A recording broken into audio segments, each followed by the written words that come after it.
Remember when provinces like Alberta and Saskatchewan looked to the east with envy? You might say there's been a reversal of fortune in the past few years, and you can credit the resource economy, tapping into our reserves of oil and potash, freeing farmers from the shackles of the Canadian Wheat Board. Dairy and poultry farmers could be next to decide where and how they want to sell. But it's made Canadian kids flock to the West for good paying jobs, skilled jobs. Not everyone is happy about it.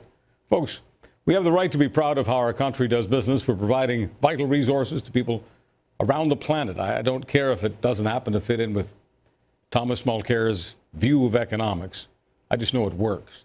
Creating jobs, opportunities for business owners, making Canada a have nation. Here to explain all of it is Sun News contributor and Westerner, Monte Solberg in Calgary. Hi, Monte. Good morning, Charles. Happy Canada Day. I want you to, we'll get into the Mulcair nonsense in just a few moments, but first let's go on the positive. Talk to me a little bit about Western Canada, the resource economy, and how it's evolved in your own lifetime growing up in Alberta.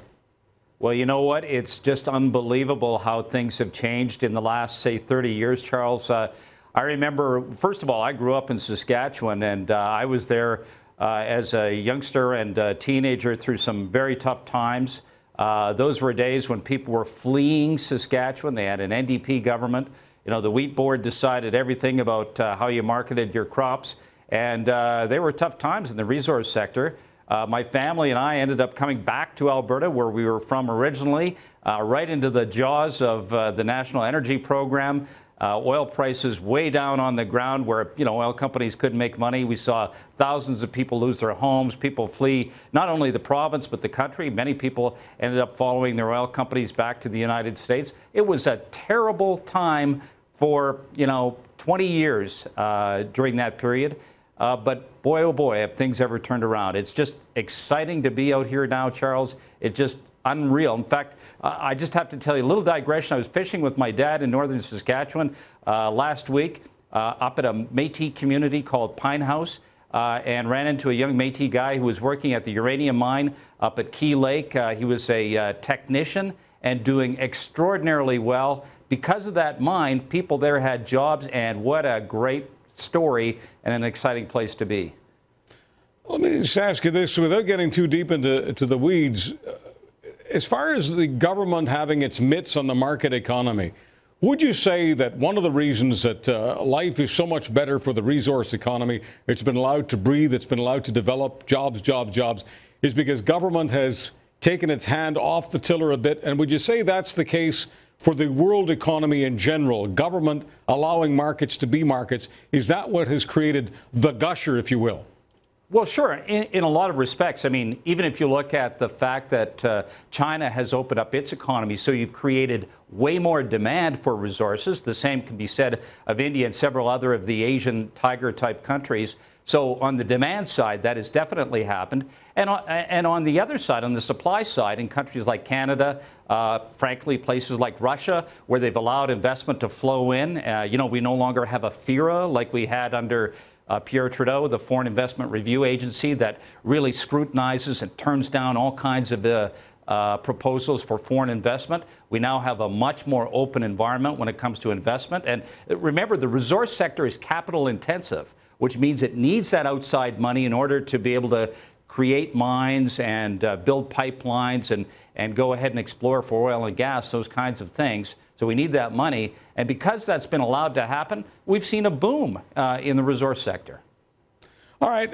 Look, you had Trudeau, you had FIRA, you had the National Energy Policy. Now you've got Thomas Mulcair taking a flyer on some of the most bizarre sets of economic principles that I know of, primarily this one.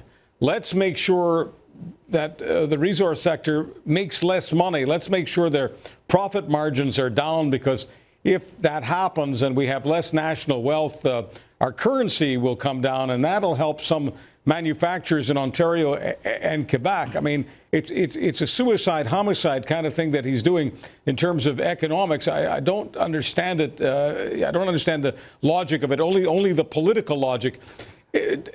Trudeau in his day was in government, and so he was able to do a lot of damage.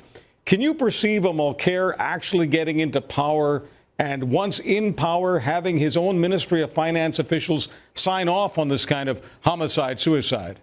Well, it's frightening, the prospect of it. Both Trudeau and it sounds like Mulcair are pursuing this policy of beggar thy neighbor, which means that, you know, if the most populous provinces, Ontario and Quebec, are not doing as well, then the way to ensure that they do better is to impoverish the provinces that are doing better and distribute that income back to central Canada. That's what Trudeau tried to do under the National Energy Program. It caused, as you know, a crisis in the West and ensured that Liberals would not be elected for a generation, really, in Alberta. And it sounds to me like Mulcair is pursuing the same ends through different means. And to me, that is a frightening prospect. Let's hope it never comes to pass. Remember, Charles, that in the natural resources sector right now, there's 763,000 people working in that sector. It's 11% of our GDP. To try and, you know, put a stop on that and stop the growth in it out of some perverse notion that you can somehow help the manufacturing sector, it's sort of micromanaging the economy in a way that every economist knows you really can't do. So it's just bad policy. It's bad for national unity. It's bad in 100 ways. Monte Solberg, you and your family have been terrific for our country. I know there have been some hard times for you, but lots of lessons learned there. And that's what created the good times and the good politics. Monte, thank you so much. Thanks, my friend. All the best.